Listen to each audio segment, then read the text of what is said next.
Bismillahirrahmanirrahim. Assalamualaikum warahmatullahi wabarakatuh. Alhamdulillah. Alhamdulillahilladzi anzala ni'amahu zahiratan wa batinah. Asyhadu an la ilaha illallah wahdahu la syarika lah. Wa asyhadu anna Muhammadan abduhu wa rasuluh. Allahumma salli wa sallim wa barik ala Muhammadin wa ala alihi wa ashabihi wa man tabi'ahum bi ihsanin ila yaumiddin.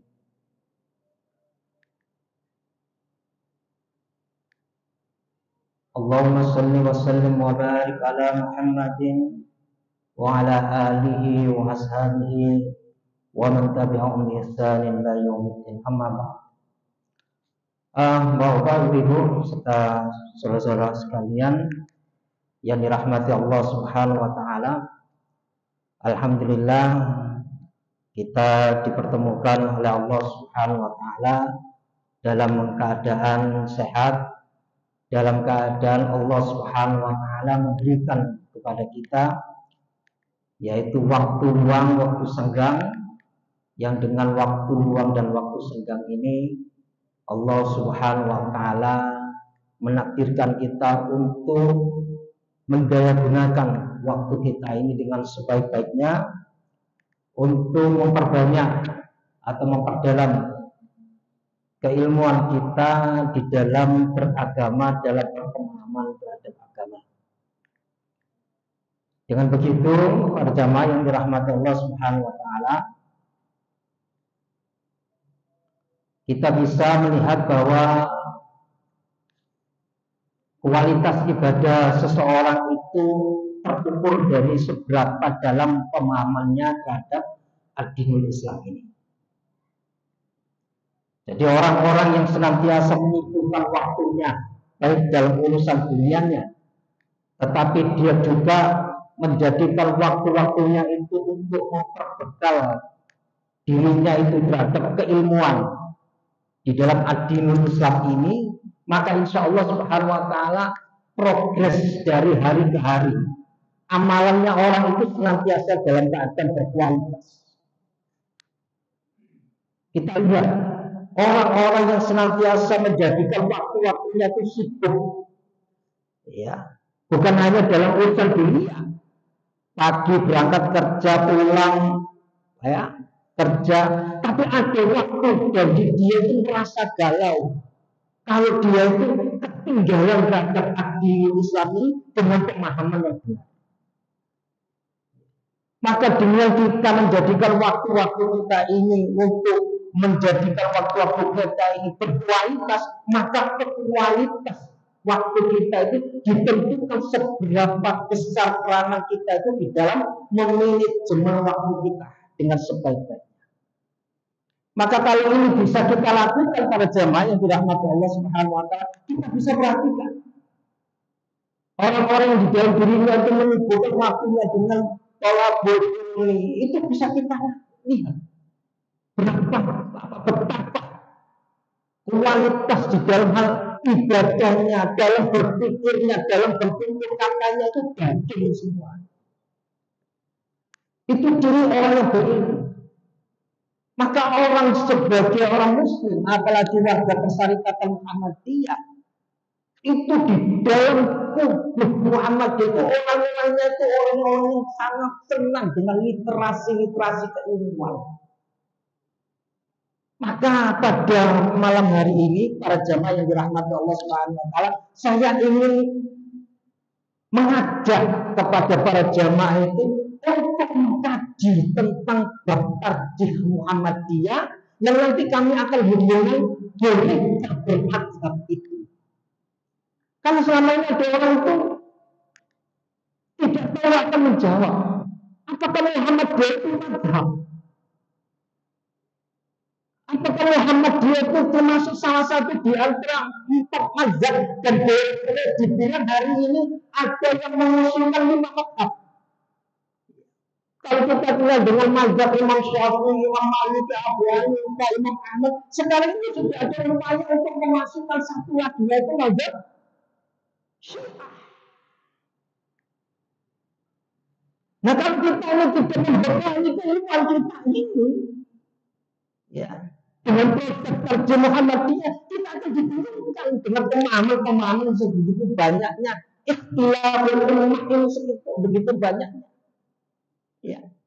Maka sebagai warga Persyarikatan Muhammadiyah, ya saya ingin mengingatkan kembali kepada proses Muhammadiyah dalam berpedoman, beramal dan ibadah, yaitu pada tarjih Muhammadiyah. Ya, maka saya membawa buku ini, saya ingin menyampaikan kepada bapak-bapak, setidaknya sebagai warga Persyarikatan Muhammadiyah itu di rumah punya buku semacam begini. Panjenengan punya ini setidaknya, ya. Atau kan setidaknya ini, panjenengan ngaji, meskipun ngaji Bulughul Maram, ya, Al-Lu'lu' wal Marjan, itu harus terkorelasi dengan apa yang dimau oleh Fatwa Muhammadiyah tarjihnya itu apa, gitu loh. Boleh ngaji, tetapi kembali kepada korelasi terhadap tarjih. Ya. Bukan panjenengan Bulughul Maram, dan itu merupakan referensi dari tarjih Muhammadiyah. Tetapi ada ujungnya bagaimana perspektif tarjih Muhammadiyah itu di dalam membahas apa yang kita bahas sampaikan kepada para madhhabu. Jangan kemudian kita teriring dengan apa? Teriring dengan apa? Dengan apa yang menjadi pikiran dari para ashabi. Ini harus disampaikan, ya. Kemudian juga setidaknya ada manhaj tarjih Muhammadiyah. Ini harus punya di rumah.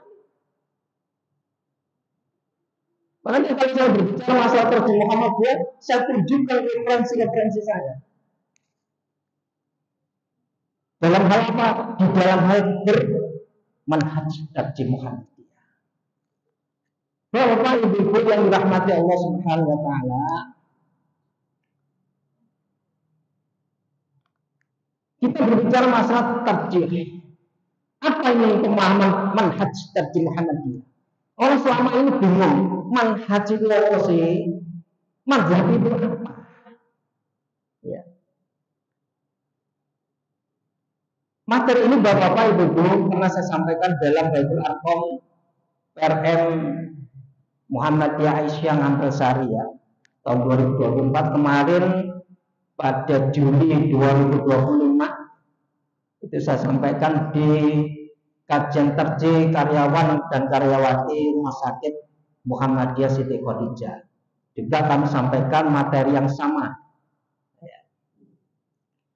Apa yang dimaksud dengan pemahaman manhaj tarjih Muhammadiyah? Sebelum sampai di situ kita perlu mengerti dulu apa yang dimaksud dengan tarjih manhaj. Ya. Bapak Ibu yang dirahmati Allah Subhanahu wa taala. Ini belum saya salin dalam bentuk Canva, ini masih dalam bentuk PowerPoint. Ini masih beberapa waktu yang lalu belum sempat saya salin, sehingga ya ketikanya ada dempet-dempet begini. Baik, manhaj itu dari kata nahaja yang haji muhajah. Artinya adalah menjelaskan, menerangkan. Jadi kalau ada orang mengatakan dari kita warga Muhammad yang mengatakan ar-ruju' ilal Quran wa sunnah alal manhaji alal fahmi tarjih Muhammadiyah.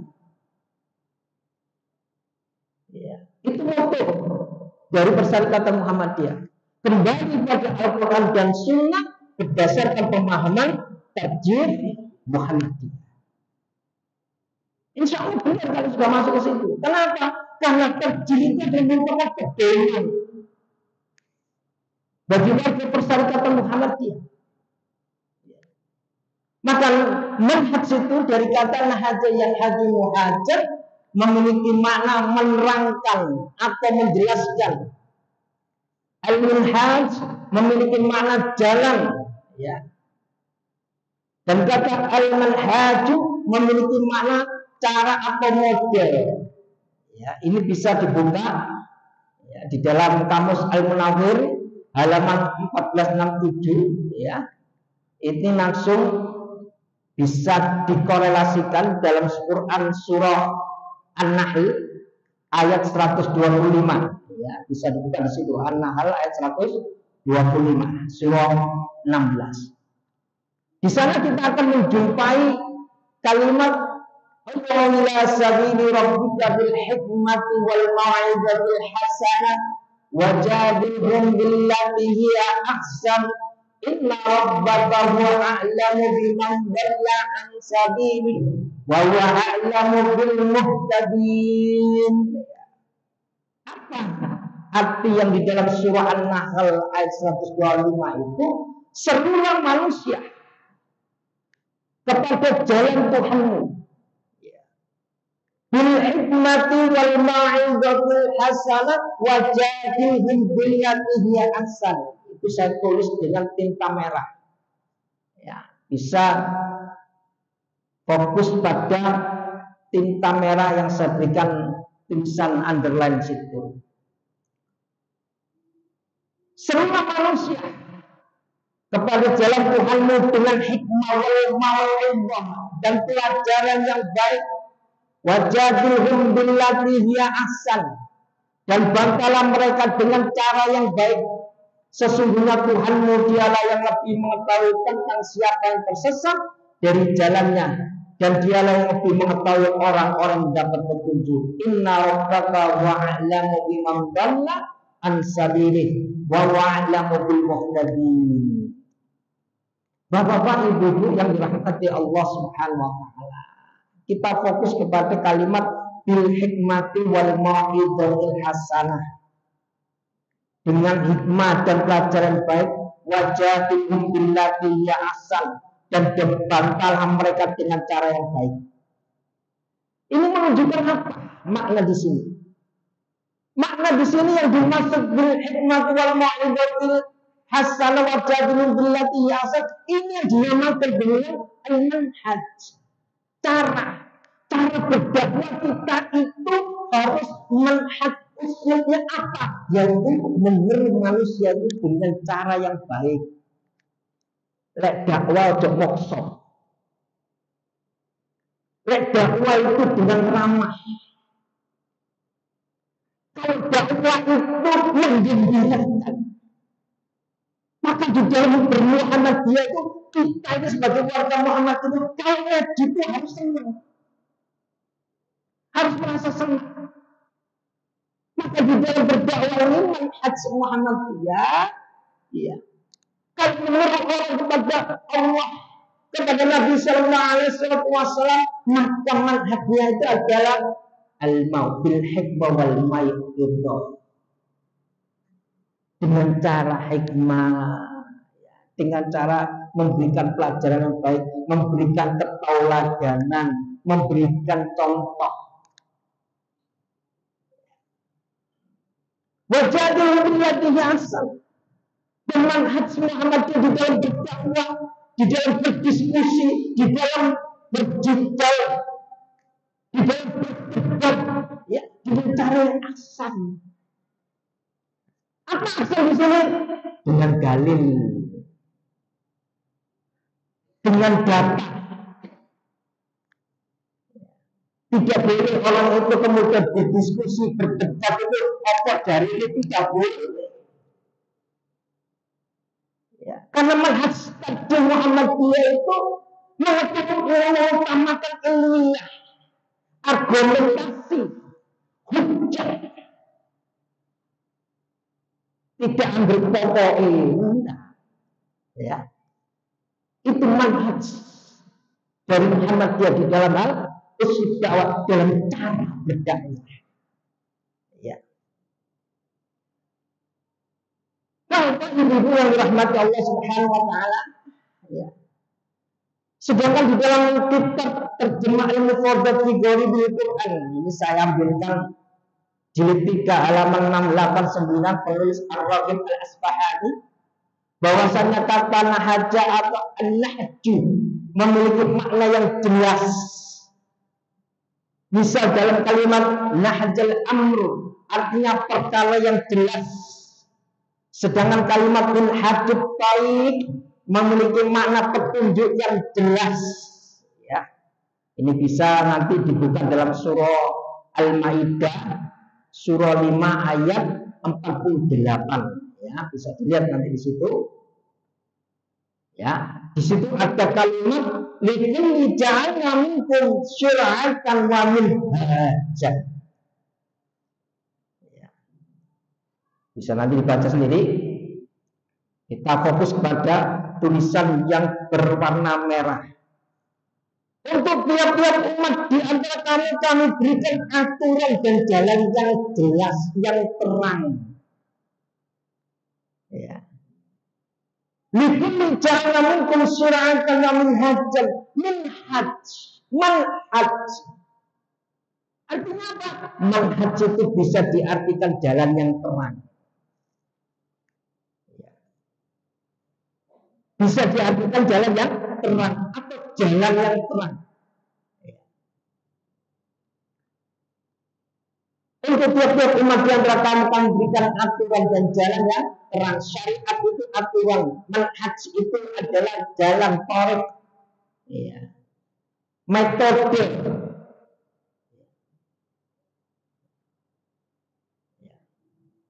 Itu dalam masalah manhaj. Kemudian yang kedua, sebelum kita menginjak pembahasan tentang tarjih, tadi manhaj sudah, sekarang kepada tarjih. Sebelum tahu apa makna tarjih itu, ya, kita perlu mengetahui makna secara bahasa. Tarjih itu berasal dari kata rajaha, yarjahu, rijhanan wa rujuhan. Itu bermakna lebih berat atau lebih kuat, lebih rajin. Jadi kayak Muhammadiyah itu. Muhammadiyah itu di dalam pengambilan istinbat itu mencari dalil yang lebih rajin, lebih kuat. Makanya pentingnya kita ngaji tarjih Muhammadiyah itu supaya kita bisa menimbang amalan kita. Karena sifat dari fungsi tarjih Muhammadiyah itu memfilter. Di antara dalam memfilter dari apa? Dari hadis-hadis dhaif, dari hadis-hadis palsu, hadis-hadis maudhu. Maka tarjih Muhammadiyah sebagai pedoman. Di sini disebutkan ar-rajih, lebih utama, lebih kuat. Ya, contoh ada dalil-dalil begitu. Dicari dalil mana yang lebih kuat. Pembanding itu hadis-hadis yang ada dikumpulkan, kemudian para ulama tarjih Muhammadiyah beristinbat kepada hukum setelah melakukan ijtihad, ini yang dipakai sebagai istinbat hukum. Ini yang paling rajih.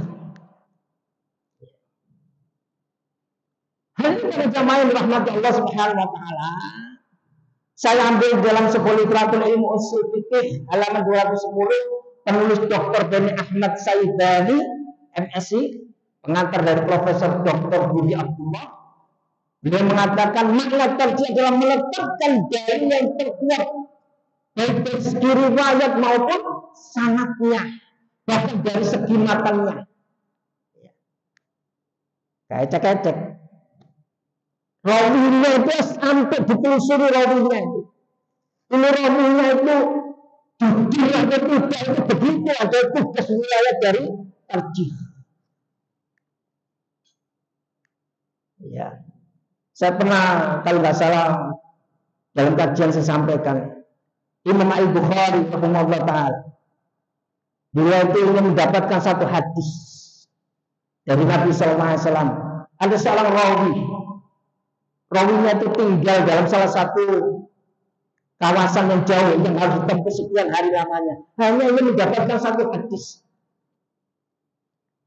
Sampai misalnya Imam Al-Bukhari itu meluangkan waktu sekian hari lamanya dalam perjalanan ketemu dengan seorang rawi yang meriwayatkan satu hadis. Ditanya, apakah engkau yang meriwayatkan hadis ini? Iya, katanya. Belum sempat menanyakan tentang masalah bagaimana kedudukan hadisnya, itu sang rawi itu manggil unta. Kalau di sini kayak ayam, manggil ayam. Dilihat oleh Imam Al-Bukhari, tangannya itu enggak megang makanan, itu sudah ditolak oleh Imam Al-Bukhari. Apa kata beliau? Sama hewan saja dia itu mau berdusta, apalagi dengan makhluk Allah. Maka hadisnya itu ditolak. Tapi kecantikan Muhammad itu seperti itu. Menyeleksi hadisnya bukan hanya sekedar sanad, itu ditelusuri. Ada namanya ilmu rijal hadis, ditelusuri rijalnya. Kata beda sih itu lagi tolak. Itu Imam Al-Bukhari seperti itu. Ya. Terjemah Muhammad di dalam beristinbat terhadap dalil. Demikian juga sanadnya. Demikian sanadnya itu. Ada kesampaian dari Muslim sanadnya. Marfu. Kalau itu kemudian terjadi, maka dianggap itu adalah sebuah hadis yang sahih. Ya.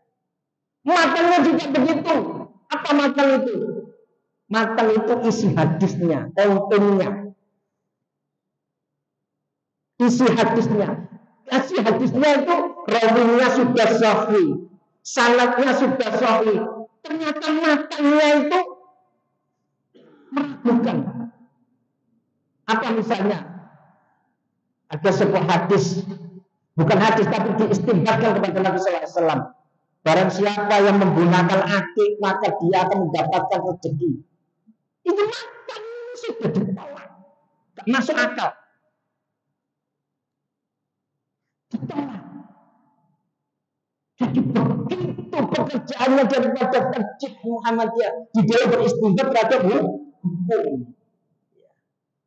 Bapak Ibu yang dirahmati Allah Subhanahu wa taala. Ya. Dalam ilmu usul fikih terjih berarti melakukan penilaian terhadap suatu dalil syar'i yang secara zahir tampak seolah-olah bertentangan untuk menentukan makna yang lebih kuat. Misalnya di dalam Quran surah At-Taubah. Ya. Di dalam Quran surah Taubah ayat 36 ya. Waqtulu ya. Musyrikina kafatan kama yaqtuluna ya.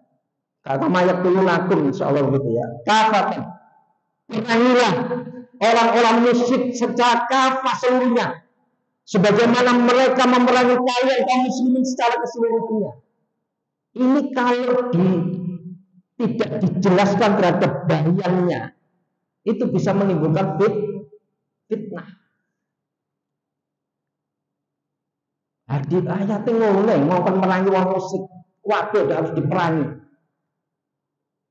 Maka menghindari daripada kesalahpahaman itu, maka perlu dijelaskan di dalam surah Al-Baqarah surah 290 ya. Wa qatilu fi sabilillahi alladziina yuqatilunakum. Dan berperanglah kalian di jalan Allah Subhanahu wa taala.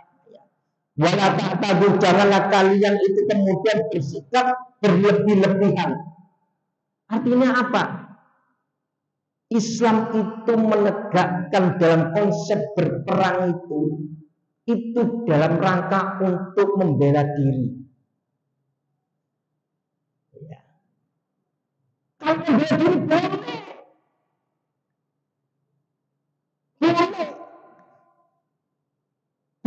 Bukan kemudian diartikan bahwasanya sebagaimana surah At-Taubah ayat 36 menjuntai orang kafir kemudian dibunuh semuanya. Bukan. Ada syaratnya apa? Kalau kita diperangi baru kita boleh memerangi. Itu konsep daripada Islam. Ini pentingnya kita belajar tentang masalah dalil. Juga demikian. Innal mayyita yu'adzibu bi baka'i ahlihi alaihi. Hadis ini sahih, muttafaqun alaih. Mayat itu akan disiksa oleh sebab tangisan dari keluarganya. Ini kalau nggak dijelaskan nanti Muhammadiyah bingung. Coba, ini apa artinya? Innal mayyita yu'adzibu bi baka'i ahlihi alaihi. Apakah kemudian nangis? Tidak boleh menangis. Tapi yang dimaksud di dalam innal mayyita yu'adzibu bi baka'i ahlihi alaihi, di dalam tafsir Muhammadiyah yang dimaksud mayatnya itu diadab oleh tangisan ahli keluarganya itu, yaitu tangisan yang berlebih-lebihan, nyakar-nyakar rambutnya, awak dipukuli, itu nggak boleh. Ya. Atau nihaya yang sifatnya berlebih-lebihan. Ini harus kita pahami. Makanya pentingnya kita tuh belajar mengenai bab ngaji tarjih. Ya. Kemudian Bapak Ibu yang dirahmati Allah Subhanahu Wa Taala, cukup saya berikan contoh dua itu. Kemudian selanjutnya apa makna mazhab? Bapak Ibu yang dirahmati Allah Subhanahu Wa Taala. Makna etimologi dalam bahasa Arab, makna mazhab itu berasal dari kata ya, dhahaba yadhabu dhahaban wa yuhriban, artinya pergi, berjalan, berlalu. Sedangkan kata jamak dari mazhab itu adalah mazahib atau ilmu taqafi. Ya, ini bisa dibuka dalam Kamus Al-Munawwir. Apa artinya daripada mazahib? Jamak dari mazhab itu memiliki artinya kepercayaan, doktrin, ajaran, idealisme. Ya. Saya bermadzhab kepada Imam Asy-Syafi'i rahimahullah ta'ala. Artinya apa? Saya mengikuti doktrin daripada Imam Asy-Syafi'i rahimahullah ta'ala. Saya mengikuti daripada ajaran daripada Imam Asy-Syafi'i rahimahullah ta'ala. Ya, dalam sisi arti bahasa.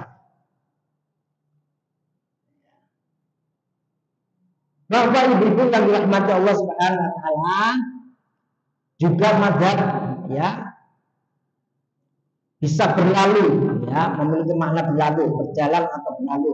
Itu saya ambil dalam contoh dalam surah Al-Baqarah ayat 17, matalun kama salillati stauqatan nara walamma adaat ma haulahu zahaballahu bi nurihim wa tarakaw fi dhulumatin la yubsirun. Ya, bisa dilihat di catatan tinta merah, zahaballahu bi nurihim itu memiliki arti Allah hilangkan atau Allah berlalukan cahaya yang menyinari mereka, ya, dalam arti bahasa. Itu mazhab. Ya. Lalu kita kepada pokok tema kita hari ini, bolehkah bermadzhab? Ya. Bolehkah kita bermadzhab? Begini jawaban tarjih Muhammadiyah. Ya. Bisa dibuka dalam surah Al-Maidah surah 5 ayat 3, ya. Di sana ada kalimat al-yauma akmaltu lakum dinakum, ya. Bisa dibuka pada surah Al-Maidah.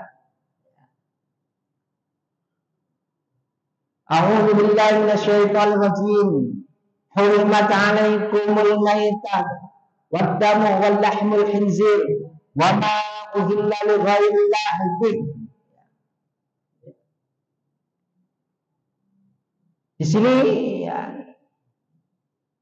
langsung saya artikan aja. Diharamkan bagimu memakan bangkai daging, darah, ya, termasuk darah itu apa? Zaman saiki kok jenenge didek. Seolah wong nganggep didek itu gak haram. Ya. Orang sing nganggep lek celeng apa-apa, padha ae celeng. Ana sing ngono. Ana enggak ini? Dia beranggapan babi haram, tapi lek celeng nggak apa-apa. Ya, nggak jelas orang-orang punya pemahaman. Ya, daging babi, daging hewan yang disembelih atas nama selain Allah, ya, menyembelih atas nama patung, menyembelih atas nama pohon, ya, perbuatan-perbuatan syirik di sisi Allah Subhanahu Wa Taala, atau sesajen, ya, nggak boleh makan sesajen. Banyak orang-orang yang tidak tahu demikian, ya. Ada dalam suatu daerah itu senengani sesajen, ya, nggak boleh dimakan sesajen, ya. Yang tercekik, yang terpukul, yang jatuh, yang ditanduk, ini saya langsung aja dan diterkam binatang buas kecuali sempat kamu membelainya, dan diharamkan bagimu yang disembelih untuk berhala, ya, sudah saya sebutkan. Dan diharamkan juga mengundi nasib dengan anak panah, ya, termasuk judi dan segalanya, ya, termasuk apa sekarang lagi tren judul, apa judul? Judi online. Ya. Mengundi nasib dengan anak panah adalah sebuah kefasikan. Pada hari ini orang-orang kafir telah putus asa untuk mengalahkan agamamu, sebab itu janganlah kamu takut kepada mereka dan takutlah kepadaku. Kita pada kalimat pada hari ini telah kusempurnakan untuk kamu agamamu dan telah kucukupkan kepadamu nikmatku dan telah kuridhoi Islam itu jadi agama bagimu. Maka barang siapa terpaksa karena kelaparan tanpa sengaja berbuat dosa, sesungguhnya Allah Maha Pengampun lagi Maha Penyayang. Ya, Allah Taala itu Maha Ghafurur Rahim. Ya. Hal-hal sesuatu yang tidak bisa dihindari, ya, maka berlaku dengan hukum daruri. Dibolehkan, tapi tidak boleh berlebihan. Di dalam terjemah kitab tafsir Al-Karim, Ar-Rahman fi Tafsir Kalam Al-Manan, ini saya ambilkan tafsir daripada Syekh Abdurrahman bin Nasir As-Sa'di, bahwa kalimat al-yawma akmaltu lakum dinakum, pada hari ini telah kusempurnakan untuk kamu agamamu, itu memiliki mana dengan telah disempurnakan kemenangan dan disempurnakan syariat baik zahir maupun batin, usul pokok akidah maupun furuk cabang-cabang amalia, maka Al-Quran dan Sunnah sangatlah mencukupi dalam hukum-hukum agama, baik dasar-dasarnya maupun cabang-cabangnya. Ya. Jadi Al-Quran itu di samping Al-Quran ada namanya As-Sunnah. Nah, posisi kedudukan Al-Quran untuk sisi hadis terhadap Al-Quran adalah menjelaskan. Karena banyak di dalam Al-Quran itu sifatnya masih mujmal, ya. Aqimi sholat, dirikanlah sholat, tapi di sana tidak dijelaskan ruku, sujud. Nah, untuk mengetahui ruku dan sujud itu dijumpai di dalam hadis. Maka kita tidak boleh belajar Al-Quran terlepas daripada hadis, ya. Harus ada penjelasan dari hadis. Sedangkan dalam kitab tafsir Al-Yassar, saya ambilkan dua kitab tafsir. Pada hari ini telah kusempurnakan bagi kalian agama kalian, agama Islam, dengan mewujudkan kemenangan dan kesempurnaan ajaran syariat, dan telah kusempurnakan bagi kalian nikmatku dengan mengeluarkan kalian dari kegelapan masa jahiliyah menuju cahaya keimanan. Ini dengan datangnya syariat Islam. Dan aku telah ridho bagi kalian Islam sebagai agama kalian, maka berpegang teguhlah kalian dengan kuat, janganlah kalian melepaskannya. Ya, ini saya ambil sebuah hadis ini sahih, maka dia syai'un yuqarribu minal jannah wa yubaidu minan nar illa wa qad bintina lahu. Artinya, tidaklah tersiksa sesuatu pun yang bisa mendekatkan surga dan menjauhkan dari neraka, melainkan telah dijelaskan kepada kalian semua. Artinya apa? Kita ini sudah tidak ada, ya, ngurang-ngurangi, nambah-nambah syariat Islam, tidak boleh. Ya. Sudah pas. Nabi sudah menjelaskan. Jadi ketika Nabi SAW masih hidup, semua persoalan kehidupan manusia sudah dijelaskan oleh Nabi SAW. Mulai dari berangkat tidur, mau berangkat tidur lagi, sunnah sudah dijelaskan oleh Nabi SAW. Sudah selesai. Tidak ada pilihan lain. Bapak Ibu yang dirahmati Allah Subhanahu wa taala. Lalu apa makna mazhab? Ulangi dari makalah yang di muka tadi, ya. Singkat kata, mazhab itu memiliki makna kepercayaan. Atau kata lain dari mazhab adalah tariq, doktrin, ajaran, pendapat, ideologi. Ya. Ini bisa dibuka dalam Kamus Al-Munawwir, ya. Sebagaimana firman Allah Ta'ala dalam surah Hud, surah 17 ayat 74. Ini tadi sudah saya jelaskan. Zahaba itu juga bisa memiliki makna dalam madzaban Ibrahim waja'atul busra yujadiluna fi qaumi Lutin, ya. Zahaba di sini memiliki makna juga berlalu, ya, dalam arti bahasa zahaba. Sedangkan arti mazhab menurut istilah ahli fikih adalah aliran atau jalan yang ditempuh dan pengamalan hukum yang dipercayai. Bapak Ibu yang dirahmati Allah Subhanahu wa taala, Tarjih Muhammadiyah, ya, dan tajdid, ya, itu kalau ada pemahaman Imam Abu Hanifah itu memiliki pemahaman dan pendapat kurban itu boleh dijual. Dengan catatan kulit kurban itu dijual kemudian dijadikan uang atau daging yang kemudian ditasarufkan kepada fakir miskin.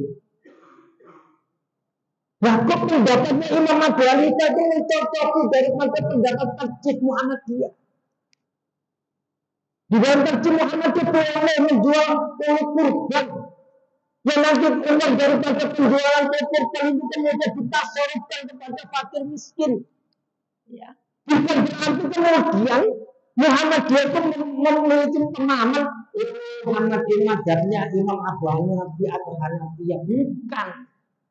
Kebetulan pendapat ijtihad daripada Tarjih Muhammadiyah dibolehkan menjual kulit hewan kurban. Bukan berarti kemudian Muhammadiyah termasuk mazhab dari Hanafiyah. Demikian juga tentang masa bacaan Quran orang yang hidup, pahalanya itu tidak sampai kepada orang yang mati. Pendapat Muhammadiyah seperti itu sudah selesai. Bukan berarti kemudian pendapatnya Imam Syafi'i yang mengatakan tidak sampai ke pahala bacaan Quran orang yang hidup kepada orang yang mati itu tidak sampai. Kemudian Muhammadiyah juga sama pendapatnya di nama Syafi'i. Bukan berarti Muhammadiyah itu bermazhab Syafi'iyah, bukan, kebetulan.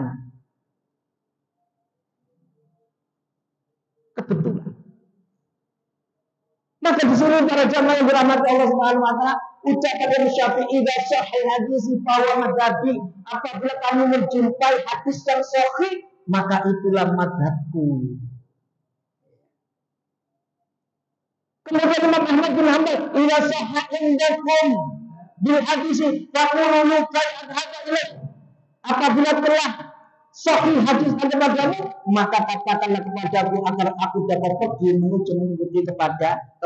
Artinya Imam Ahmad bin Hanbal juga sama kaulnya seperti Imam Syafi'i. Tidak mau diikuti. Leon hadis yang lebih sahih, yaitu mazhabku, yaitu ideologiku, yaitu keyakinanku, yaitu kepercayaan. Para ulama mazhab semuanya tidak menyeru umatnya itu mengikuti dirinya, tidak. Tapi mengikuti hadis yang sahih, itulah mazhab. Bapak Ibu yang dirahmati Allah Subhanahu wa taala.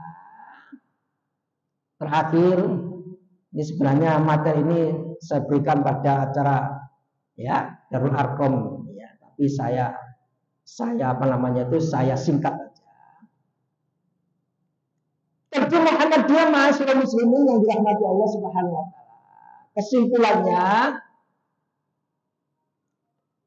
Muhammadiyah tidak mewajibkan anggotanya untuk mengikuti salah satu dari 4 mazhab. Ya. Dalam beribadah, tetapi juga tidak melarang.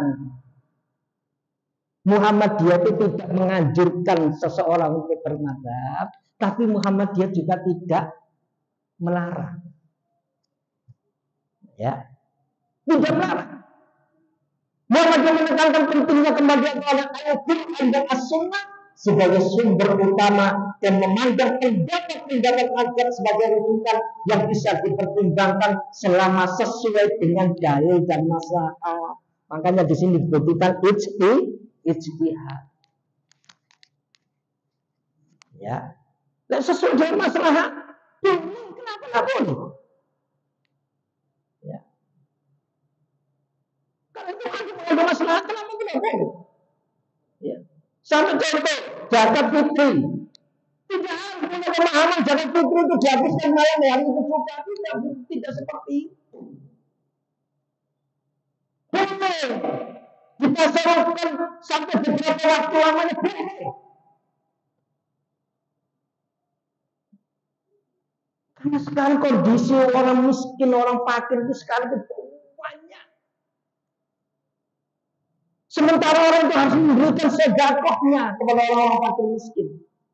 Nah kalau kemudian zakat fitri itu diberikan semalam hari itu toh, dan besoknya mereka itu makan apa? Dalam konteks kekinian diberikan, kalau masalahnya itu ada kok. Dan masih banyak lagi ma'asyiral muslimin, bapak ibu yang dirahmati Allah Subhanahu wa taala. Maka Muhammadiyah dalam hal ini tidak mewajibkan anggotanya untuk bermadzhab, sebagaimana juga tidak melarang untuk bermadzhab. Ya, intinya itu kita kembali kepada Al-Quran dan Sunnah Sallallahu Alaihi Wasallam dengan dalil dan maslahat. Ya, saya kira itu. Mungkin ada yang mau ditanyakan, monggo. Karena fikih ini berkembang, bapak-bapak ibu. Kita tidak boleh berputar kepada persoalan klasikiyah. Muhammadiyah itu berkemajuan, progres. Ini sampai kapan pun ya, ngampun ya saya bukan berarti itu tidak menghargai pendapat tentang masalah urunan sapi korban itu ada yang tidak mau 7 orang. Itu harus dikaji dari sisi tinjauan dalil hadis sesuai dengan masalahnya. Tidak kemudian serta-merta klasiknya kemudian kita terima, tidak apa-apa, itu sebagai apa? Sebagai bahan rujukan boleh. Tetapi harus ada tinjauan kajian. Ya baik dari sisi fikihnya, dari sisi kekiniannya itu bagaimana. Ya. Dan itu insya Allah Subhanahu wa taala kita Masjid Al-Mahdi sudah melaksanakan semacam itu, ya. Sudah melakukan urunan pembelian hewan sapi kurban boleh lebih dari 7 orang, ya. Itu yang merupakan salah satu hal yang harus kita hargai, karena memang Muhammadiyah dalam tarjih Muhammadiyah itu sifatnya adalah progresif, tidak boleh statis, dinamis sifatnya. Ya.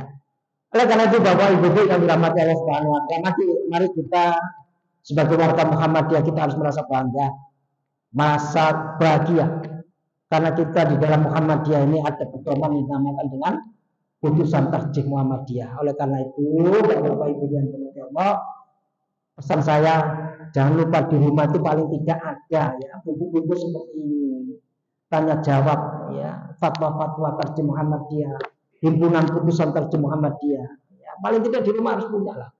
Ya, sebagai apa? Sebagai dasar kita ketika kita akan berpedoman di dalam beramal. Ya. Saya kira itu yang saya sampaikan. Mudah-mudahan yang singkat monggo.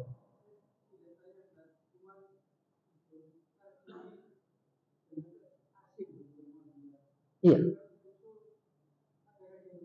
Iya. Betul. Saya di mana-mana itu Pak, ya, saya sampaikan. Betul itu warga Muhammadiyah. Ini masjid kok boleh kajian tarjih itu gimana?